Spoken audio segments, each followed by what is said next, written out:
Cannes వేదికపై చప్పట్ల వర్షం, టొరంటోలో అవార్డుల వెల్లువ. మొత్తానికి 2026 ఆస్కార్ రేస్లో భారత్ తరపున హాట్ ఫేవరెట్ గా నిలిచింది జాన్వీ కపూర్ హోమ్ బౌండ్. కానీ ఇప్పుడు అదే సినిమా పేరు, కాపీ రైట్స్, లీగల్ ఫైట్స్ అంటూ హెడ్లైన్స్ లో నిలుస్తోంది. ఇందుకీ హోమ్ బౌండ్ చుట్టూ జరుగుతున్న ఈ హై వోల్టేజ్ డ్రామా ఏంటి? Have a look.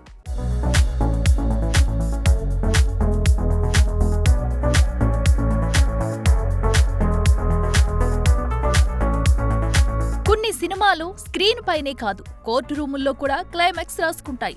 లేటెస్ట్ గా ఆ బాటే పడుతుంది హోమ్ బౌండ్.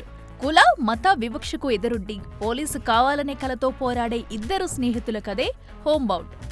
కేన్స్ ఫిల్మ్ ఫెస్టివల్లో మెరిసిన ఏకైక భారతీయ చిత్రం ఇదే కావడం విశేషం. ఇక టొరాంటో ఫెస్టివల్లో అవార్డు, ఇప్పుడు ఆస్కార్ షార్ట్ లిస్ట్ లోనూ చోటు.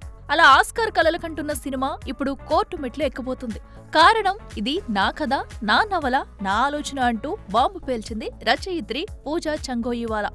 2021లో హోమ్ బౌండ్ పేరుతో తాను రాసిన నవలని టైటిల్ నుంచి పాత్రల వరకు కాపీ కొట్టారన్నది ఆమె అలిగేషన్. పైగా అక్టోబర్ 15న లీగల్ నోటీసులు ఇచ్చినా అటు నుండి నో రెస్పాన్స్. సో ఇక కోర్టు ఫైటే అంటూ కరణ్ కి వార్నింగ్ ఇచ్చారు.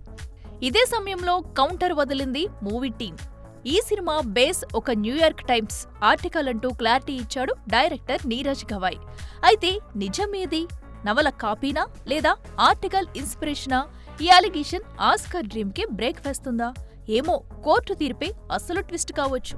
ఏది ఏమైనా ఆస్కార్ టార్గెట్ పెట్టుకున్న సినిమా ఇప్పుడు కోర్టు గేట్ దగ్గర నిలబెట్టడమే మూవీ లవర్స్ కి పెద్ద డిసప్పాయింట్.